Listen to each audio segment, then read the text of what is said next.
Orient bell tiles studio से आप देख रहे हैं एबीपी न्यूज।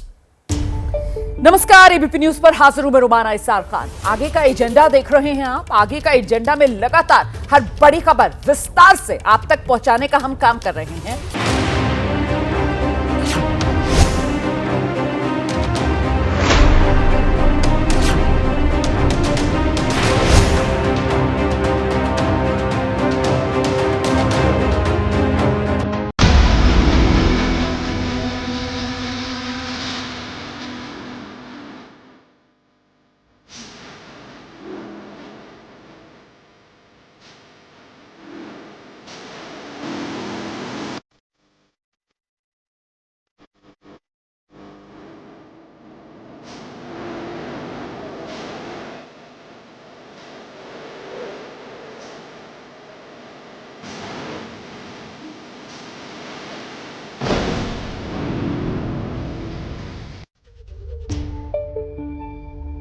कश्मीर के पहलगाम को निशाना बनाया गया। कश्मीर के पहलगाम में आतंकवादी हमला और इसके बाद सेना सरकार दोनों एक्शन में है। जम्मू कश्मीर के अलग अलग इलाकों में दहशतगर्दों के खिलाफ कार्रवाई की जा रही है। लश्कर, जैश, टीआरएफ के आतंकवादियों के घर उड़ाए जा रहे हैं। बीते 48 घंटे की अगर मैं बात करूं, 9 आतंकवादियों के खिलाफ जबरदस्त एक्शन।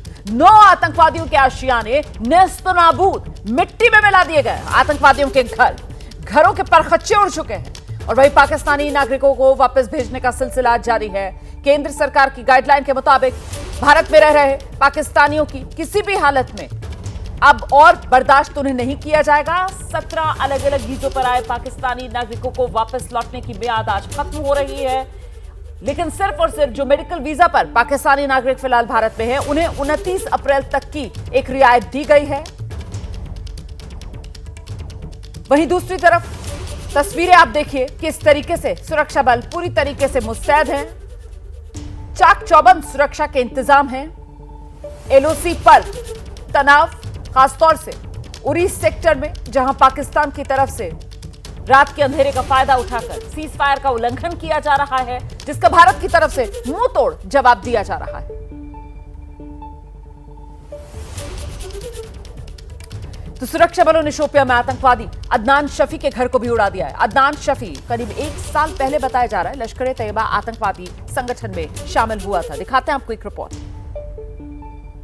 लगातार पहलगाम अटैक के बाद जनूबी कश्मीर में रेड अलर्ट जो है वो जारी किया गया है और कल दौरानी शब एक रेजिडेंशियल मकान जो है वो एक एक्टिव मिलिटेंट का त्राल के इलाके में जो है डिमोलिश किया गया। उसके बाद जो है जिला शोपियां के वंडना एरिया है वहाँ पे अदनान शफी डार, जो कि ये बताया जाता है कि वो भी एक्टिव मिलिटेंट है, उनके रिहायशी मकान को जो है बिल्कुल तबाह किया गया है ब्लास्ट से। उसके बाद जो है इस इलाके में जो है लगातार सिक्योरिटी फोर्सेस जो है चाक व चौबंद जो है वो नज़र आ रहे हैं और आप देख सकते हैं किस तरह सिक्योरिटी फोर्स के एहलकार जो है यहाँ पे तैनात है। उसके बाद इस इलाके में जो है आप देख सकते हैं सिक्योरिटी फोर्स के जो एहलकार है वो बिल्कुल उनकी तैनाती जो है यहाँ पे रखी गई है। ये तस्वीरें जो है आप शोपियां डिस्ट्रिक्ट से देख रहे हैं, जहाँ पे आप देख सकते हैं किस तरह से जो है यहाँ पे सिक्योरिटी फोर्सेस ने जो है चाक व चौबंद नज़र आ रहे हैं। यहाँ से एक रेलवे ट्रैक भी गुजरता है, यानी बानिहाल बारामूला रेलवे ट्रैक। इस पे भी जो है सिक्योरिटी फोर्सेस ने अपनी जो इजाफी नफरी है उनको तैनात किया है। तो ये तो सिर्फ और सिर्फ एक झांकी है, असली इंतकाम तो अभी बाकी है और उसी वजह से पाकिस्तान थर-थर कांप रहा है, गीदड़ भपकियां दे रहा है। फिलहाल आपको सीधे लेकर चलेंगे हमारे साथ हमारे सहयोगी श्रीनगर से आसिफ कुरैशी इस वक्त मौजूद है, अटारी बॉर्डर से सचिन कुमार हमारे साथ मौजूद है और साथ ही पहलगाम से आप देख रहे हैं अहमद बिलाल भी हमारे साथ जुड़ गए हैं। सबसे पहले श्रीनगर आपको लेकर चलेंगे और ओवरऑल तस्वीर जम्मू कश्मीर की क्या है आसिफ कुरैशी से जानते हैं। आसिफ, जरा तस्वीरें भी दिखाते रहिएगा और पूरे हालात बयां कीजिए। आसिफ। देखिए, पूरे कश्मीर घाटी में इस समय जो एक हाई अलर्ट है, हाई अलर्ट के चलते लगातार सुरक्षा बलों के ऑपरेशंस जो हैं वो चल रहे हैं। ऑपरेशंस जो हैं 3 स्टेज में चल रहे हैं। एक वो उन मिलिटेंट्स के खिलाफ जो एक्टिव मिलिटेंट हैं उनके ठिकानों को नष्ट किया जा रहा है। तकरीबन 9 घर जो अब तक एक्टिव मिलिटेंट्स के हैं या फिर ऐसे मिलिटेंट जो सरहद पार हैं उनको गिराया गया है, जबकि दूसरा उन मददगारों पर छापेमारी चल रही है, उनकी गिरफ्तारी हो रही है जिन पे संदेह ये है कि वो किसी भी तरीके से लश्कर जैश या अन्य संगठनों को मदद पहुंचा रहे हैं। और तकरीबन 3000 से ज़्यादा लोग जो है वो हिरासत में लिए गए। पिछले 24 घंटे में अकेले अनंतनाग और अन्य दक्षिण कश्मीर के ज़िलों में 175 लोग हिरासत में लिए गए। श्रीनगर की बात करें तो यहाँ 64 जगहों पर छापेमारी हुई, वहाँ पे उन ठिकानों को खंगाला गया और जो लगातार है सुरक्षा बलों का ऑपरेशन यहाँ भी चल रहा है। लेकिन तीसरा ऑपरेशन उन सक्रिय मिलिटेंट्स के खिलाफ है जिनके बारे में जानकारी मिल रही है। कल कुलगाम के गडोर में एक जो तलाशी अभियान के दौरान फायरिंग हुई, लेकिन यहाँ पे छुपे हुए मिलिटेंट भाग निकलने में कामयाब हुए, लेकिन ऑपरेशन अभी भी चल रहा है। तलाशी अभियान इसी तरीके से हर जगह चल रहा है। मत्सिल में इन्हीं तलाशी अभियान के चलते बड़ी मात्रा में हथियार और गोला बारूद भी बरामद किया गया है। लेकिन जो सबसे प्रमुख बात है वो पहलगाम हमले को लेके है। पहलगाम हमले को लेके जिन 5 मिलिटेंट्स के बारे में बताया गया उन्होंने इस हमले को अंजाम दिया, उनके खिलाफ एक एक्टिव ऑपरेशन इस समय दक्षिण कश्मीर में चल रहा है। खासतौर पर पहलगाम घाटी और कोकरनाग के इलाकों को पूरी तरीके से सील किया गया है, खंगाला जा रहा है, क्योंकि माना ये जा रहा है कि अभी भी जो मिलिटेंट है वो इसी इलाके में मौजूद है जिनके खिलाफ ये ऑपरेशन जो है वो चल रहा है। लेकिन आसिफ ये बड़ी बात आप कह रहे हैं। आप ये कह रहे हैं कि साहब पहलगाम हमले में शामिल वो 5 आतंकवादी जिनके नाम सामने आए थे, जिसमें आदिल गुरी का नाम, आसिफ शेख का नाम, सुलेमान का नाम, तलहा का नाम, और साथ ही साथ आप ये कह रहे हैं कि इनके अभी भी दक्षिण कश्मीर में होने की बात सामने, जिस वजह से इस इलाके में ऑपरेशन तेज है। इसके बारे में जरा बताइए विस्तार से आसिफ। बिल्कुल रोमाना, देखिए भाईसरन घाटी जिस जगह पे है उसमें आने जाने के 4 रास्ते हैं। जो 3 रास्ते हैं उन पे सुरक्षा बल मौजूद हैं। यानी जो भाईसरन घाटी के एक तरफ लिद्रू का आर्मी का कैंप है, दूसरी साइड चंदनवाड़ी पड़ता है, आड़ू वैली पड़ती है, तो वो भी सेना की तरफ से सुरक्षित हैं। और सामने की तरफ जो पहलगाम घाटी है, पहलगाम घाटी में पूरी तरीके से जम्मू कश्मीर पुलिस और CRPF का पहरा है। इसीलिए जो संभावना है कि ये सारे हमलावर जो पीछे वाला पहाड़ी रास्ता, जंगल वाला रास्ता है जो कि आगे जाके कोकरनाग से मिलता है और वहाँ से आगे किश्तवाड़ और दोडा तक जाने का ट्रैक है, इसीलिए उस इलाके को पूरी तरीके से खंगाला जा रहा है। जो अतिरिक्त सुरक्षा बलों की कुमक है उन्होंने इस इलाके को घेरे में लेकर जगह जगह छापेमारी चल रही है, तलाशी अभियान चलाया जा रहा है और जंगल में खास तौर पर ड्रोन की मदद से जो है नज़र रखी जा रही है, चाहे वो छोटे ड्रोन हो या फिर बड़े सर्वेलेंस ड्रोन का भी इस समय जो है इस इलाके पे उपयोग करके नज़र रखी जा रही है। और ख़ास तौर पर कोई भी तरह की अगर सैटेलाइट फ़ोन की जो सैटेलाइट फ़ोन या अन्य इलेक्ट्रॉनिक इक्विपमेंट की सिग्नल इस इलाके में हो उसको स्कैन किया जा रहा है, क्योंकि संभवतः जो मिलिटेंट है वो अभी भी इसी इलाके में मौजूद हैं जिसकी जो पुख्ता जो जानकारी है सुरक्षा बलों को है। इसीलिए माना यही जा रहा है कि जो भी छोटे मोटे गांव हैं, जो छोटे पहाड़ी गांव हैं, गुजर के डोक हैं, उनको शायद ये रेजिडेंस के तौर पर इस्तेमाल कर रहे हैं। इसलिए सुरक्षा बलों का जो ऑपरेशन है इन छोटे छोटे गांवों पे कंसंट्रेट हो रहा है और इनको घेरे में लेकर तलाशी अभियान चलाया जा रहा है। और संभवतः अगले 24 से 48 घंटे में माना यही जा रहा है, सुरक्षा बलों की तरफ से हमें बोला गया है कि कोई कांटेक्ट हो सकता है उस ग्रुप के साथ जिन्होंने इस हमले को अंजाम दिया। जो निर्मम ये कहा जा सकता है कि अगले 24 से 48 घंटे में कोई गुड न्यूज देश को मिल सकती है, जिसका देश बेसब्री से इंतजार कर रहा है, क्योंकि पहलगाम के ये गुनहगार जो इस वक्त छिपते फिर रहे हैं उन्हें सेना छोड़ेगी नहीं। पहलगाम हमले के बाद भारतीय सेनाओं की तैयारी बढ़ी है। अरब सागर में तैनात नौसेना का वॉरशिप, ये मैं आपको जानकारी दे रही हूं, बड़ी अरब सागर में भारतीय नौसेना की फायरिंग ड्रिल भी हो रही है। वॉरशिप से की गई है anti ship missile firing. Missile firing के बाद नौसेना की तरफ से बयान भी सामने आया है। कभी भी, कहीं भी, किसी भी तरह भारतीय नौसेना हमेशा तैयार। तो सेनाओं की तैयारी की ये तस्वीर आपके सामने, इसमें अरब सागर में नौसेना की फायरिंग ड्रिल, उसी की तस्वीरें आप देख रहे हैं। वॉरशिप से एंटी शिप मिसाइल उसको फायर किया गया है। ये फायरिंग ड्रिल है जो की जा रही है और इस तरीके की ड्रिल से जो भारत की सेना है वो अपनी ताकत दिखा रही है।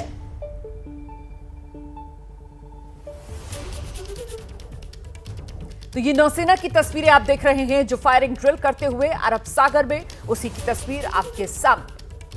थल सेना नौसेना, वायुसेना, सभी सेनाएं पूरी तरीके से मुस्तैद। सेना की तरफ से बाकायदा वीडियो शेयर कर देश को संदेश दिया गया, देश को भरोसा दिया गया कि भारतीय सेना हमेशा तैयार है। पाकिस्तान के खिलाफ लगातार एक्शन जारी है। यह मैं आपको बता रही हूं किस तरीके से आतंकवादियों के आकाओं को चुन चुन कर निशाने पर लिया जा रहा है। और दूसरी तरफ 3 अलग अलग मोर्चों पर भारत ने पाकिस्तान को घेरना शुरू कर दिया है। पहलगाम आतंकी हमले की जांच एनआईए ने अपने हाथ में ली है।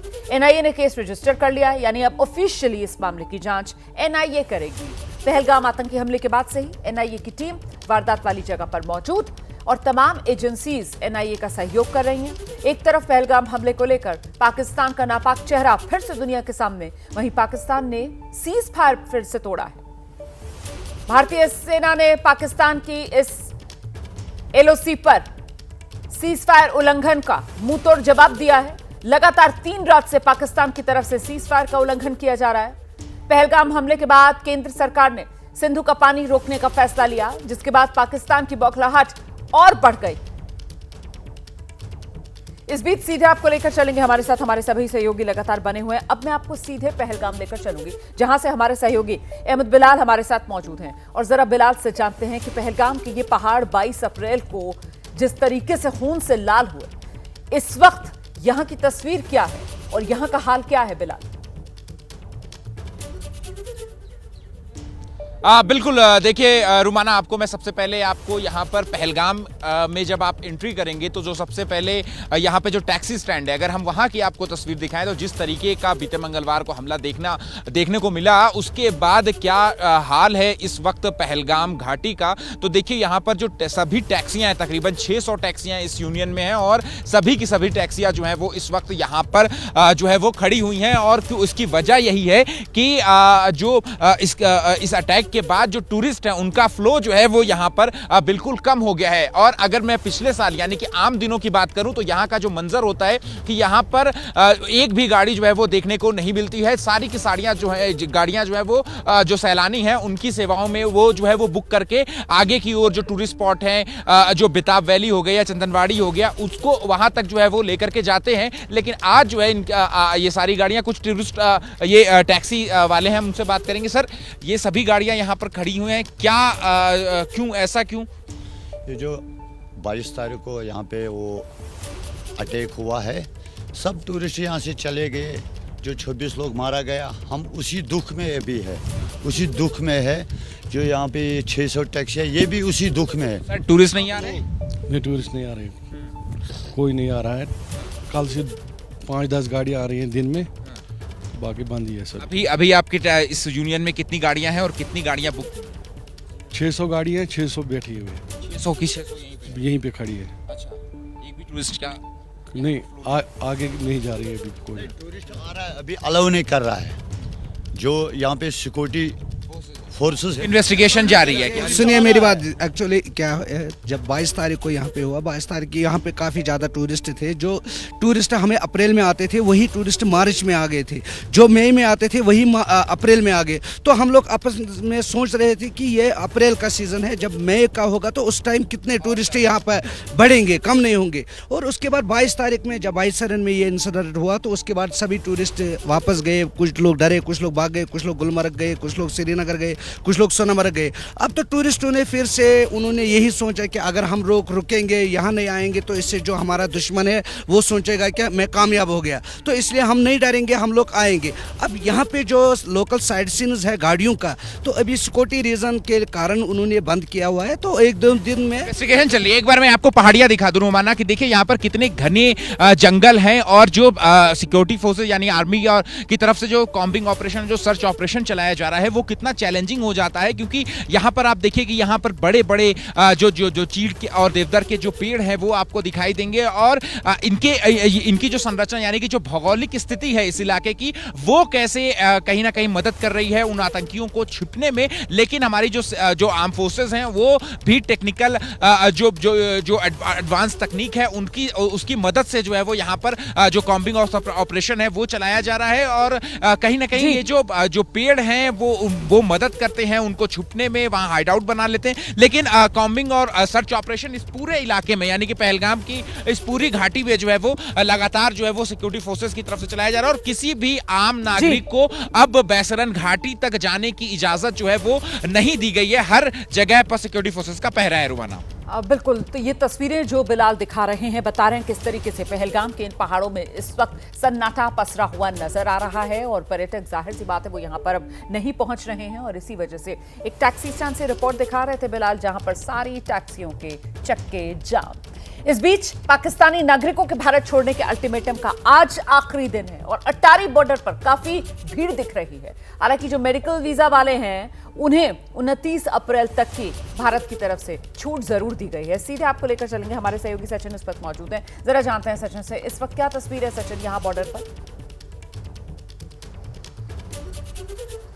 जी रुमाना, आज अंतिम दिन है जो डेडलाइन दी गई थी जो केंद्र सरकार की तरफ से, तो यहाँ जो पाकिस्तानी सिटीजन्स हैं वो यहाँ पहुँच रहे हैं अटारी बॉर्डर पे। पहले हम आपको ये अटारी बॉर्डर पे तस्वीर दिखाएंगे। यहाँ से आप देख सकते हैं लाहौर जो है 23 किलोमीटर है, 23 किलोमीटर है लाहौर यहाँ से। और ये जो गाड़ियाँ दिख रही हैं ये दरअसल पाकिस्तानी जो सिटीजन्स हैं जो अब पाकिस्तान जाएंगे यहाँ से, उनको लेकर ये गाड़ियाँ आई हैं। देश के अलग अलग कोनों से जो हैं, जो पाकिस्तान के सिटीजन्स हैं वो आ रहे हैं यहाँ पे, जिनका वीज़ा जो है आज अंतिम दिन है, डेडलाइन है जो सरकार ने दी है कि आज उनको वापस जो है पाकिस्तान में जाना पड़ेगा। तो ये तमाम जो लोग हैं, जो लाइंस लगी है गाड़ियों की, वो जो है जो पाकिस्तानी सिटीजन्स हैं इन गाड़ियों में जा रहे हैं। वहीं दूसरी तरफ भी हम दिखाएं आपको, अगर दूसरी तरफ भी जो पाकिस्तान के सिटीजन्स हैं, ये दरअसल प्रॉपर चेकअप के बाद जो है गाड़ियाँ जो हैं वो आगे जो है इन गाड़ियों को लेके जा रहे हैं। इससे पीछे जो है तमाम जो डॉक्यूमेंट्स हैं वो चेक किए जाते हैं। आप देख सकते हैं यहाँ पे बॉर्डर सिक्योरिटी फोर्स के जो जवान हैं वो डटे हैं। तमाम जो डॉक्यूमेंट्स हैं पाकिस्तान के सिटीजन्स के वो चेक किए जाते हैं। दूसरी तरफ को अगर हम कैमरा घुमाएंगे बैक साइड को, तो यहाँ पे गाड़ियाँ जो हैं नज़र आएंगी। इन गाड़ियों में पाकिस्तान के जो सिटीजन्स हैं वो आ रहे हैं। गाड़ियाँ हैं, ऑटोज़ हैं और बड़े बड़े जो बंडल आप देखेंगे तो ये इनके सामान के बंडल हैं जो ये भारत में जब ये रह रहे थे तो इसका इस्तेमाल कर रहे थे। तो ये लोग जो हैं अब वापस जा रहे हैं पाकिस्तान जो हैं, और क्योंकि डेडलाइन आज ख़त्म हो रही है, कुछ एक कैटेगरी को छोड़ के, जैसे डिप्लोमेटिक या लॉन्ग टर्म वीज़ा जो हैं उनको छोड़ के जो है बाकी तमाम की डेडलाइन ख़त्म हो रही है। बच्चे हैं पाकिस्तान के बच्चे। नाम क्या है आपका? प्रेम। प्रेम, कहाँ के रहने वाले हो पाकिस्तान में? मैं जोगी मोड़ का, कराची। अच्छा, तो यहाँ कहाँ थे भारत में? दिल्ली आया हुआ था मैं। दिल्ली? किस काम से आए थे, मकसद से? तीरथ के लिए आया था मैं। अच्छा, तो आपके साथ कौन कौन है? ये 4 बच्चे मेरे साथ हैं। अच्छा, बच्चे हैं आपके साथ। ठीक है, तो आप वापस जा रहे हैं। तो आपका कोई रिश्तेदार, कोई रिलेटिव तो नहीं है यहाँ भारत में? नहीं, वो तो है, रिश्तेदारी तो बहुत है उधर भी भारत में। देख सकते हैं आप, इनको वापस जाना पड़ रहा है। ये तमाम लाइन जो लगी है व्हीकल्स की, दरअसल ये सारे पाकिस्तान के सिटीजन्स हैं जो वापस जा रहे हैं। आपका क्या नाम है? बात नहीं करना चाह रहे हैं ये। हालांकि आप देखेंगे एक औरत है यहाँ पे पाकिस्तान के, उनसे बात करने। आपका नाम क्या है? कितनी बार बोलूं, चीख तो रही हूँ। राधिका। राधिका नहीं, राबिका। बोलिए वो नाम। तो आप कहाँ के हैं पाकिस्तान में? इतनी देर से आप क्या कर रहे थे? कराची से हूँ। कराची से हैं? जी हूँ। यहाँ कहाँ आए थे? अपनी माँ के घर, माई मदर हाउस, अपनी माँ के घर। कहाँ है आपकी माँ का घर? प्रयागराज जी। तो अब आपको वापस जाना पड़ रहा है। कब तक था वीजा आपका? नहीं, यहाँ रहना पड़ेगा 45 दिन तक। जाहिर अपने घर ही जाऊंगी। सकते हैं आप, जो पाकिस्तानी सिटीजन्स हैं, क्योंकि इनकी माँ हैं वो प्रयागराज में रहती हैं और इनको जो है वापस जाना पड़ रहा है। पाकिस्तान के जो सिटीजन्स हैं, हालांकि भारत सरकार की डेडलाइन जो है आज तमाम जो वीज़ाज़ हैं उनको लेकर ख़त्म हो रही है। सिर्फ 2 कैटेगरीज़ को छोड़ के, डिप्लोमेटिक और लॉन्ग टर्म वीज़ा को छोड़ के आज जो है डेडलाइन है। तो तमाम पाकिस्तानी सिटीजन्स जो हैं वो यहाँ से वापस जा रहे हैं अटारी बॉर्डर से, और लाइन जो है व्हीकल्स की यहाँ पे लग रही है पूरा दिन जो है। और पाकिस्तानी सिटीजन्स जो हैं तमाम जो डॉक्यूमेंट्स हैं उनको चेक करने के बाद पाकिस्तान की तरफ उनको जो है भेजा जाता है। बिल्कुल, रहिए मेरे साथ, सेशन में लौटूंगी आपके पास। इस बीच एक बड़ी खबर आ रही है, सीधे आपको लेकर चलेंगे वॉर रूम अपने सहयोगी जिया के पास। रुमाना, इस वक्त की एक बड़ी खबर हम अपने दर्शकों को बता दें। पहलगाम हमले को लेकर एनआईए की जो जांच है वो लगातार जारी है। क्राइम सीन पर सबूत जुटा रही है एनआईए की टीम। एंट्री एग्जिट पॉइंट की बारीकी से यहां पर जांच हो रही है और हर छोटी से छोटी जानकारी जुटाने की कोशिश एनआईए की टीम इस वक्त कर रही है आतंकियों के रूट की जांच भी एनआईए की टीम कर रही है। आपको बता दें कि एनआईए की टीम ने अपने हाथ में ऑफिशियल इस जांच को ले लिया है, एफआईआर रजिस्टर कर ली गई है और जिस इलाके में यानी कि बैसरन घाटी में ये जो हमला हुआ उसी स्थान पर एनआईए की टीम भी मौजूद है, जहां पर लगातार जांच पड़ताल की जा रही है। एनआईए की टीम की तरफ से एक एक जानकारी जुटाने की कोशिशें। Romana, over to you. शुक्रिया जिया। तो देखिए किस तरीके से जांच का जिम्मा अब एनआईए के हाथ में आ चुका है। ये जो आतंकवादियों ने हमला किया ये हमास स्टाइल, और आप यकीन मानिए अब भारत मारेगा मोसाद स्टाइल। दिल्ली से लेकर इस्लामाबाद तक, कश्मीर से लेकर कराची तक हलचल तेज। पाकिस्तान के खिलाफ भारत का एक्शन क्या होने वाला है, इसी को लेकर कयास लगाए जा रहे हैं। पहलगाम हमले के जवाब में हिंदुस्तान पाकिस्तान से किस तरीके से बदला लेने वाला है। पाकिस्तानी दहशतगर्दों ने पहलगाम में जो हमला किया उसका मॉड्यूल 7 अक्टूबर 2023 को हमास की तरफ से इजराइल के नागरिकों पर जिस तरीके से हमला किया गया था उसी तरह का। इसके बाद इजराइल ने उसका क्या हश्र किया ये पूरी दुनिया गाजा में आज तक देख रही है। हमास का नामो निशान मिटने के कगार पर है और कुछ ऐसा ही अब भारत करने जा रहा है। बदले की शुरुआत हो गई है। घाटी में चुन चुन कर आतंकवादियों के ठिकाने ध्वस्त हो रहे हैं। इसीलिए तो हम कह रहे हैं हमला हमास स्टाइल तो फिर मारेंगे मोसाद स्टाइल।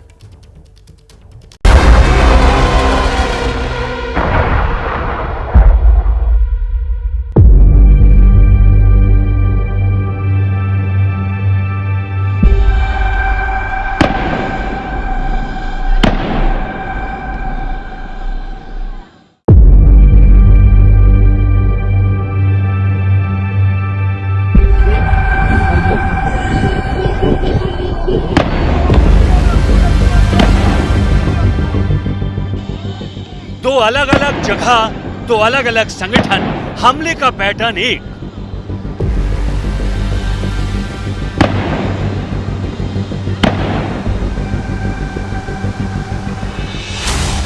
पहलगाम में पाकिस्तान के पालतू आतंकियों ने बेगुनाहों का जो खून बहाया उसका स्टाइल 7 अक्टूबर 2023 को इजराइल पर हुए हमास के हमले जैसा था।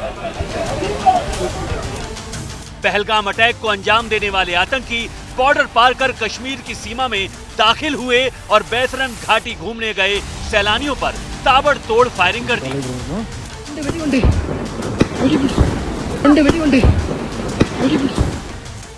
इजराइल पर हमला करने वाले हमास के आतंकी भी गाजा से बॉर्डर क्रॉस करके इजराइल के शहर में घुसे और पार्टी कर रहे इजरायलियों को बेरहमी से मौत के घाट उतार दिया।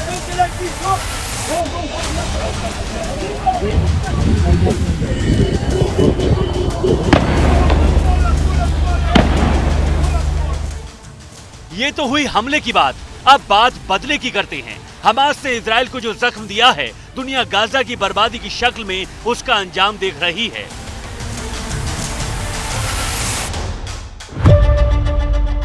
दूसरी तरफ पहलगाम में आतंकियों ने जो पाप किया है अब उसकी सजा उन्हें कुछ इस तरह मिल रही है।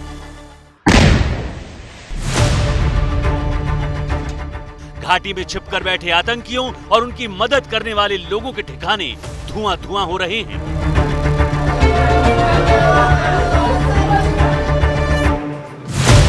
बीते 48 घंटों में घाटी में 5 आतंकियों के घर नेस्ता नाबूद किए गए हैं। 25 अप्रैल को आतंकी आदिल गुरी के घर को उड़ाया गया। कि ये वही घर है, आदिल ठाकुर का घर है, जिसकी साफ इन्वॉल्वमेंट जो है वो सामने आई है। पहलगाम में जिस तरीके का कहराना आतंकी हमला किया गया रात तकरीबन 8:30 बजे के करीब जो है जो सिक्योरिटी फोर्सेस हैं उन्होंने इस पूरे इलाके को कॉर्डन ऑफ कर दिया था और सर्च ऑपरेशन जो है वो चल रहा था। तो इस तरीके का आईडी ब्लास्ट जो है वो यहाँ पर देखने को मिला है और पूरा जो 2 मंजिला मकान है तहस नहस कर दिया गया है। तो इसी दिन आतंकी आसिफ शेख का घर जबीदोज हुआ। हम आपको जिस घर के दिखा रहे हैं ये घर है शेख आसिफ का और इसी शेख आसिफ के घर पर कल जो सिक्योरिटी फोर्सेस की टीम है यहाँ पर पहुंची थी और इस घर के अंदर कुछ संदिग्ध चीज़ें मिली थी और जब सिक्योरिटी फोर्सेस जो हैं वो पीछे की ओर आई तो फिर इस घर में ब्लास्ट हो गया और फिर उसके बाद ये घर जो है वो इस वक्त पूरी तरीके से नेस्तो नाबूद जो है वो हो चुका है। इसके अलावा ये लिस्ट अब लंबी होती जा रही है। 25 अप्रैल को आतंकी एहसान उल हक का घर तबाह किया गया। 26 अप्रैल को आतंकी जाकिर अहमद का घर गिराया गया। इसी दिन आतंकी शाहिद अहमद के घर पर एक्शन हुआ। सोफियान में जहां पर शाहिद अहमद जो लश्कर तोयबा के लिए काम करता था, यही है शाहिद का घर जो आज बिखरा पड़ा है। आप देख सकते हैं पूरा घर का छत नीचे आ गया है, पूरी तरह का घर का जो सामान है वो भी बिखरा पड़ा है। बोला जाता है कि शाहिद भी 2018 से यहाँ पर दिखाई नहीं दिया। उसकी फैमिली यहाँ पर रहती थी पर शाहिद किसी के कांटेक्ट में नहीं था।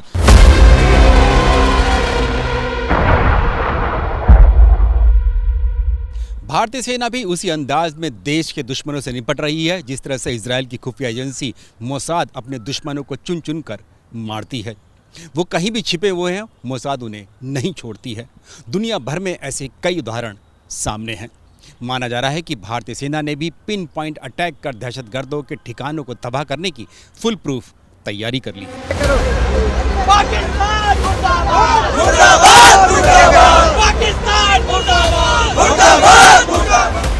पहलगाम अटैक के बाद पूरा देश प्रतिशोध की ज्वाला में जल रहा है। पाकिस्तान से बदले की मांग तेज होती जा रही है।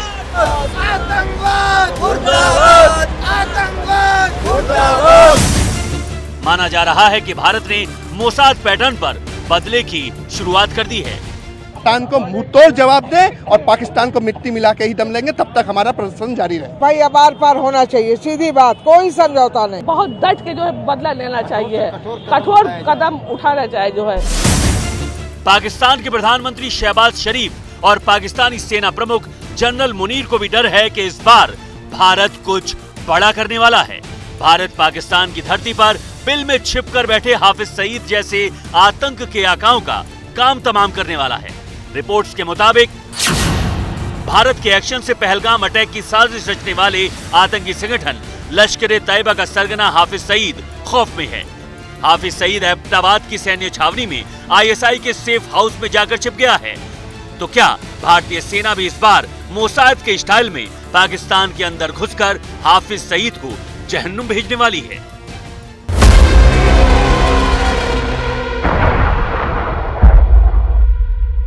हम भी इजराइल की मोसाद की तरह से पाकिस्तान के अंदर घुसकर उसके आतंकियों को, खास तौर पे हाफिज सईद और मसूद अजहर जैसे लोगों को सफाया करें हाइब्रिड वारफेयर के अंदर, ये भी हिंदुस्तान के एक्शन प्लान का एक हिस्सा हो सकता है।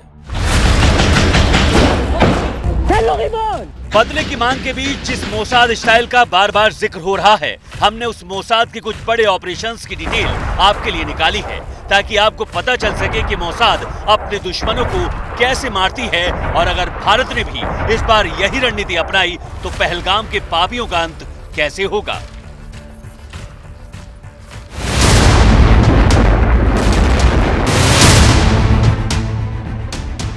ये तस्वीरें लेबनान की हैं। इजराइल हमास युद्ध के बीच लेबनान में हिजबुल्लाह के आतंकी इजरायली सीमा पर रॉकेट्स और बम बरसा रहे हैं। इसका बदला मोसाद ने कुछ इस तरह लिया कि हिजबुल्लाह को इसकी कल्पना तक नहीं थी। अचानक हिजबुल्लाह लड़ाकों के मोबाइल पेजर फटने लगे।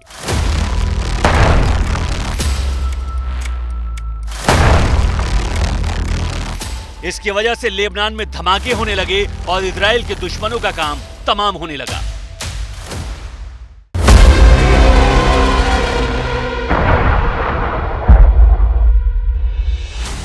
ये तस्वीर हमास चीफ रहे इस्माइल हानिया की है। इस्माइल हानिया अब इस दुनिया में नहीं है। 31 जुलाई 2024 को तेहरान में उसकी हत्या कर दी गई। हत्या की साजिश का आरोप इजरायली खुफिया एजेंसी मोसाद पर है। मोसाद ने हानिया के मर्डर के लिए ऐसा प्लान तैयार किया जो कोई सोच भी नहीं सकता। दुश्मन देश ईरान में गए हानिया का मोसाद ने पल भर में काम तमाम कर दिया। गाइडेड मिसाइल की मदद से हानिया की हत्या की गई। मिसाइल ने हानिया के सेलफोन को ट्रैक करके उसकी लोकेशन का पता किया और हमले को अंजाम दिया गया। रात में सोते समय मोसाद ने हानिया को टारगेट किया। मोसाद के कोवर्ट ऑपरेशन के एक दो नहीं कई उदाहरण हैं। हमास के टॉप कमांडर हानिया से लेकर ईरान के परमाणु वैज्ञानिक मोहसिन फखरीजादा की हत्या तक मोसाद की पूरी दुनिया में चर्चा रहती है।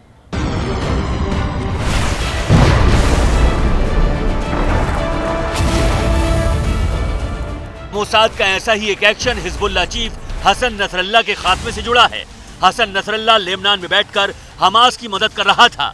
उसके लड़ाके लेबनान से सटे इजरायली बॉर्डर पर हमला कर इजरायल को 2 फ्रंट वॉर में उलझा रहे थे। 27 सितंबर 2024 को हवाई हमले में इजरायल ने नसरल्ला का काम तमाम कर दिया। इस ऑपरेशन से जुड़ी जो जानकारी है उसके मुताबिक हिजबुल्लाह चीफ की हत्या में मोसाद ने अहम भूमिका निभाई। मोसाद के एजेंट्स ने हसन नसरल्ला के ठिकाने का पता लगाया और इजरायली वायुसेना ने पिन पॉइंट अटैक को अंजाम दिया। तो क्या इस बार भारत भी कुछ ऐसा ही कर सकता है? और क्या हाफिज सईद को भी इसी तरह अपने खात्मे का डर सता रहा है?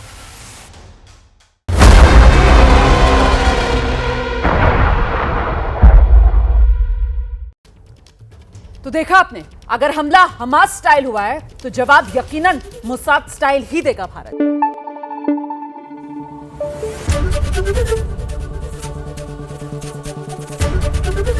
एबीपी न्यूज आपको रखे आगे।